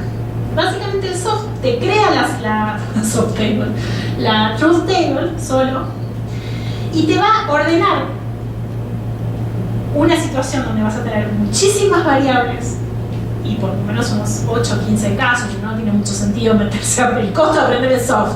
Si tenés 3 casos o se lo van, porque no tiene sentido. Es como la gente que aprende el Atlas T y va a hacer 4 entrevistas, ¿no? Bueno, codificarlas a mano porque no tiene sentido, porque tiene un costo alto, tiene que simplificar algo básicamente, pero la lógica es la misma, digamos. Imaginemos que nos movemos con 8 entonces lo que va a hacer es tratar ¿cuál es la gran apuesta de Reiji? Que esto sea quanti of quanti, ¿no? Digamos que no pueda simplificar básicamente enfoques caso orientados, como yo llamé, que les contaba recién, que son los cualitativos, o variable orientados, que son los cuantitativos. Esto se va a expresar en una lógica booleana y se va a ejecutar por un soft. Ahora les voy a contar cómo es. ¿Qué hace el investigador? La tablita, la que yo les acabo de mostrar, un poquito más sofisticada, espero, que va a mostrar una combinación específica de condiciones con valores de 0 a 1, binarios. Si estoy en el QCA normal y no en el multiple value, es binario, 0 o 1, ¿ok? Y un resultado con valores 0 o 1. Precedentes 1 sería sí, no, 0, x1, 1, 0, x2, 1, 0 y así. O sea, en vez de poner, como puse yo, sí, no, ponen 0 y 1. Esa es toda la gran ciencia de todo esto. Una vez que yo cargué esta tabla en bruto en una tabla y yo lo cargo, ya así con ceros y unos, porque es una lógica binaria, el programa va a generar la truth table, que va a mostrar los datos como listas de configuraciones. El siguiente paso es lo que el programa va a generar, que es la minimización booleana, es decir, la reducción de la... Si yo leo, yo tengo muchas de estas. Tengo muchos presidentes, muchas variables independientes, muchos TOI. Tengo que leer fila por fila. Te voy a contar, bueno, el presidente A tenía elección y tenía constitución que le permitía, pero tuvo una mala gestión, una buena gestión y a la vez no tenía oposición. Imagínense que hay 8 variables independientes más. 4 párrafos por cada fila. No es muy fácil, ¿no? Como metodología, no es como muy amigable. Entonces lo que va a hacer esto te lo va a expresar con lógica booleana para que sea lo más breve posible. Y luego podamos hacer una lectura nosotros en términos de configuraciones causales de esta fórmula mínima que te la haga el soft. ¿Ok? Obviamente el uso más básico del QCA es resumir los datos para la exploración y crear como mínimo tipologías. Podemos no estar en un diseño explicativo e igual es útil porque te ordena configuraciones complejas que son imposibles de leer. Es una herramienta, básicamente. También permite comprobar la coherencia entre los datos. Obviamente, si empezamos a encontrar contradicciones en los casos, y seguro que acá hay algo raro, llama la atención, en un caso desviado. Obviamente podemos probar teorías o hipótesis existentes y además estamos en una función comparativa y elegimos casos que varían sobre la variable dependiente, porque los casos los llenamos nosotros, los valores, ¿no? Podemos estar en el método de la diferencia o método del acuerdo según si me dé todo 0 o todo 1 mi outcome. Y por supuesto nos permite generar nuevas hipótesis, porque encontramos que algo se configuró raro, ¿no es cierto? Ahora voy a mostrarles hacia el final cómo se expresa la lógica booleana. Esto es el QCA, no tiene ninguna otra ciencia. Digo, no es amigable, pero las intuiciones subyacentes son configuraciones causales. Nosotros generamos la tabla, bruto, así un Excel 0 y 1, y esto te va a alargar, digamos, como una lectura de expresado en lógica booleana, las diferentes combinaciones que capta la máquina sobre esos datos que nosotros pusimos.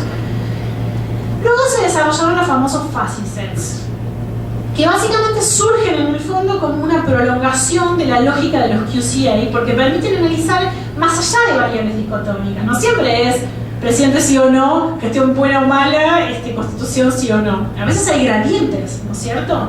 Entonces los fuzzy sets pueden definirse en términos de grado de pertenencias a conjuntos predefinidos, que los definimos por supuesto nosotros y asignamos valores nosotros.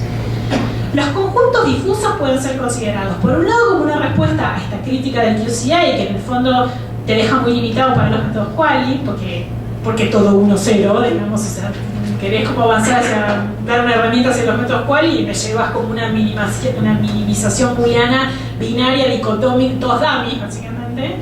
Pero en realidad son bastante distintos porque la verdad es que son muy apropiados también para pensar en large, en diseños cuantitativos. O sea, no es como el QCA necesariamente, que no lo usa. No conozco un solo cuantitativista en el mundo que use QCA, aunque es el sueño de Religion, básicamente.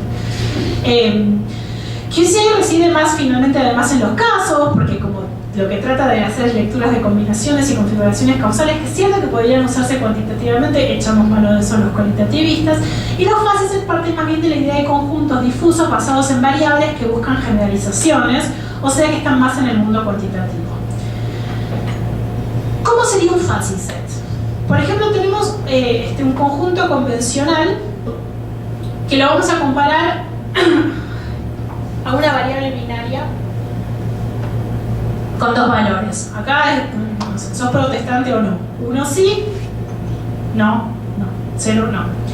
En cambio, un conjunto difuso, un fuzzy set, lo que va a permitir, es una vida lo que estoy diciendo, pero no importa. Lo que va a permitir es incluir individuos que están totalmente dentro del conjunto de los miembros, que tendrían valor 1, algunos que están casi completamente, que tendrían 0,90, y así un gradiente hasta llegar a 0. Me va a permitir hacer conjuntos difusos de pertenencia o exclusión a la variable dependiente. Para que la variable la concibo como un conjunto, no convencional, difuso, con bordes difusos, ¿no es cierto? Puedo estar un poco adentro, un poco afuera, más, menos, ¿no es cierto? Ordinal, bueno, eso sería un fuzzy set. Un multi-value QCA sería una extensión directa del QCA que lo que permite es poner variables de valores múltiples en vez de solo binarios. Pero ya sigue en el mundo, digamos, de los casos, no se pasa al mundo de las variables como los fuzzy sets. Porque los fuzzy sets, al tener un gradiente, estoy convirtiendo, digamos, una dicotómica en una variable. Pero bueno, está pensado como un conjunto. Así, cuando se lee así. La voluntad política del presidente era, digamos, se lo redacta como si fueran conjuntos. Hay una lógica, digamos, estética de representación de los fuzzy sets en lógica de conjuntos. Luego hay unos soft que de más reciente desarrollo, que son los MCDO, MDSO, para justamente especificar el modelo a fin de tener en cuenta muchas variables explicativas potenciales o diferentes condiciones agrupadas en categorías para producir método del acuerdo o método de la diferencia. Estos son más o menos los soft que están de moda en este momento. El QCA, que sirve mejor para situaciones de small n, basado más, cuando necesitamos un conocimiento más basado en casos, pero que se va muy hacia el sí o no. Los fuzzy sets, que están más orientados a large n finalmente, porque al tener que, es obvio, grande la variable, necesitan muchas valores, ¿no es cierto? Y los multiple value QCA, que lo que buscan es un término medio entre ambas cosas. No sé si empezar con... Les tengo un ejemplo de todo esto, por supuesto, no lo vamos a dejar así en abstracto. Les voy a presentar brevemente el ejemplo y lo vamos a desarrollar en profundidad la vez que viene, si les parece. Acá hay una tabla que presenta datos hipotéticos sobre 16 países que experimentaron protestas por austeridad económica a principios de la década del 80.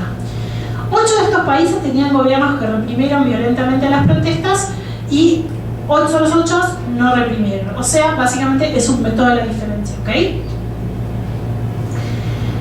Sobre ese método de la diferencia tengo hipótesis que saqué de la literatura. Establecí las especificaciones de mi modelo, como haría en mi modelo cuántico. Salí a ver cosas concretas. En primer lugar, voy a observar si el país estaba políticamente alineado con la Unión Soviética o con Estados Unidos y Europa Occidental en la década del 80, si el país tuvo industrialización previa a 1980, si tenía un gobierno democrático antes de las protestas y si tenía una fuerte institución militar antes de las protestas también. Esto es lo que voy a salir a ver. ¿Okay? Mi objetivo es encontrar combinaciones de condiciones causales que distingan a los 8 países que tuvieron gobiernos que reprimieron de los 8 países que no reprimieron. Y no estoy esperando encontrar una causa simple. Por eso estoy echando mano a configuraciones causales. Por eso estoy haciendo quali. ¿Okay? De hecho, ahora les voy a mostrar una empiria ficticia que armé para que vean así. No hay una condición causal única, pero sí voy a encontrar 2 condiciones causales combinadas diferentes que llevaron a los mismos resultados. Lo vamos a ver una vez que venga, pero les quiero presentar. Esto es una truth table sacada del QCA. Así te lo largo. No la puse bonita, nada, le pinté celeste para que vean, pero digamos, así sale. ¿Okay? Tiré en las columnas las 4 variables independientes, la variable dependiente que es la I, y tengo mis 16 países. ¿Está? Y lo que vamos a ver la vez que viene es la descripción en términos no booleanos de esto, con las configuraciones, y después la expresión de esto en lógica booleana. Y después ya entramos al process tracing. Me parece bien que sería el complemento, porque finalmente en todo esto, como van a ver la vez que viene, vamos a llegar a combinaciones de causas que explican que algunos gobiernos reprimieron y otros no, pero no tenemos idea por qué. Sabemos que cuando se combinan esas cosas, algunos reprimen. Cuando no se combinan, o se combinan otras no reprimen. Y el relatito interno que me pueda explicar la intuición, tengo que salir a buscar los mecanismos causales. Para lo cual, ¿cómo los busco? ¿Me los invento? No, voy a hacer process tracing. Los escucho.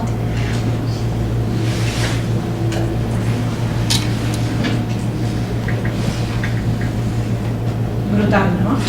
Ya sé, perdón, es que en 4 sesiones... Hay una. Hablando del método de la diferencia, digamos, cuando tienes a ver, la tabla que tú muestras, que es la tabla, ¿Querés que vaya? Perdón, ya sé. Sí, digamos, cuando tú empiezas a cruzar con tus variables explicativas, con esa donde tú pones los casos hipotéticamente buenos y los casos malos, ¿no? Y los empiezas a cruzar. Buenos y malos, ¿qué sería? Bueno, los ideales, la variable dependiente. Claro, los positivos y los negativos. Y los empiezas a cruzar con la tabla. ¿Qué pasa? Claro, ¿qué pasa si no explica? Pero el que no explique también te dan algunas conclusiones. No, pero claro. Que permiten a lo mejor, no sé, desechar la hipótesis o generar nuevas hipótesis para futuras investigaciones. Todo eso. Eso se puede quedar hasta ahí, se vale Mira, sí. A ver, con todo cariño, es altamente probable que pase algo así. Yo los armé yo para que vean estos ejemplos. La realidad es mucho más compleja. Hay de dos. En general uno va revisitando, ustedes saben, uno hace una investigación y revisita la hipótesis como 2 veces por día. Entonces lo que puede pasar es que vos estés mirando tus casos, ¿no? Y a medida que te abren, quieras reescribir la hipótesis. Depende del objetivo de tu investigación. Se vale. Hasta que vos no publicás, tu hipótesis no está escrita en piedra. Digamos, o sea, más de una vez uno quiere explicar un outcome. Mi primera maestría, yo quería explicar las causas de la deserción universitaria. Leí, y toda la literatura norteamericana era re psicologicista. Entonces dividía entre, no sé, los chicos que no pueden, los chicos que y algunos, su entorno familiar, pero más en términos de cuestiones económicas. Yo me fui a Argentina y apliqué esa hipótesis. Yo decía, bueno, las causas de la deserción universitaria son, y descartaba hipótesis. No. En la Universidad de Buenos Aires, una organizacional, política, porque además los que no tienen dinero no llegan a la universidad, se filtraban antes. Revisité la hipótesis, la reescribí. Digo, una cosa es tu proyecto de investigación con el que le entras a la empiria con alguna guía en base a lo que leíste, ¿eh? Y otra cosa es lo que te encuentras cuando vos te hable la empiria. Podés reescribir la hipótesis, yo hice eso, pero ahora creo que no la veo. Ahora iría, miren, ahora entiendo un poco mejor cuáles son mis peleas, digamos, pero miren, no se puede hacer viajar literatura acríticamente por diferentes dominios empíricos, porque aquello que es una causa explicativa en un dominio empírico específico no viaja bien a otro dominio empírico específico. Mirá, no da. O la reescribís. Ahora, todos sabemos que las hipótesis las reescribimos 200.000 millones de veces, o sea, porque para eso hacemos trabajo de campo también, ¿no es cierto? Hacemos estas tablas. Yo tengo cuadernos y cuadernos, estas tablitas, 800.000 millones. Ahora les pasé, van a ver algo que es re mentira, ¿no? Lo que parece todo lindo. Quien vea mis primeros process tracing, cadenas de tiempo horrible, no me da. Por supuesto, el proceso es todo al mismo tiempo, todo confuso, todo va y viene, uno se angustia, digamos, eso desde ya, ¿no? Esto es una clase, digamos, está todo armado para que vea, pero todo eso va a pasar, o sea, tenemos que, y más si hacemos quali, ¿no? Queremos perdernos un poco. ¿Quién no le pasó hacer un trabajo de campo y está todo mal? No, todas mis instituciones están mal, chao, yo caminaba por el norte de Argentina y decía, no, estoy loca, o sea, no, meses así, no sé, haciendo entrevistas y diciendo, no sé qué estoy haciendo, y de repente no sé, algo se acomoda. Eso sí, eso desde ya, pero hay que, es lindo, eso también.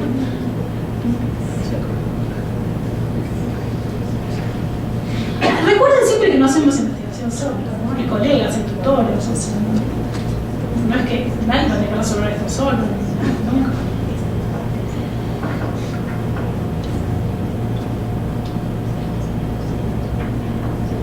Seguimos el viernes con ya el trabajo más de configuraciones causales empíricos. Sí, una más. Yo me considero bastante ignorante, ¿no?, en este tipo de métodos. Yo te comentaba la vez pasada, yo soy he trabajado con estudios de historia, más como acercando a la historia tradicional en México, en la UNAM, y ahí es muy importante, súper importante el trabajo de archivo, reconstruyendo con mucho detalle los eventos particulares, ¿no? Bueno, pues claro, ahí lo que tú decías, en el trabajo de campo, de investigación, uno dice, bueno, esta es mi reconstrucción, pero tengo muchas dudas, porque hay grandes lagunas en los documentos, tengo pocos datos duros, por ejemplo, sobre el crecimiento demográfico, a mí me interesaba ver de qué manera influía eso o no, en las protestas agrarias que se dieron en los años 30, que hay que explorar, pero también me interesaba explorar de qué manera el contexto político, ¿no?, los cambios que se dieron antes y después de la revolución influyeron en eso, pero también me interesaba explorar de qué manera el factor ético estaba presente. Pero me parece que tal vez esta podría ser, me parece un método importante para contrastar estas hipótesis que yo tuve. Una cosa que perdón, pero me hiciste acordar que no dije, que ahora que pienso la tendría que haber aclarado, pero es que Después de los diseños y la metodología, viene todo otro capítulo diferente que son las técnicas de relevamiento de datos, entre ellas el archivo. Para cada pieza de evidencia empírica de las cadenas causales, archivo, entrevista, etnografía, o sea, uno echa mano a todas las técnicas de relevamiento de data para levantar cada pedazo de evidencia empírica de la cadena causal.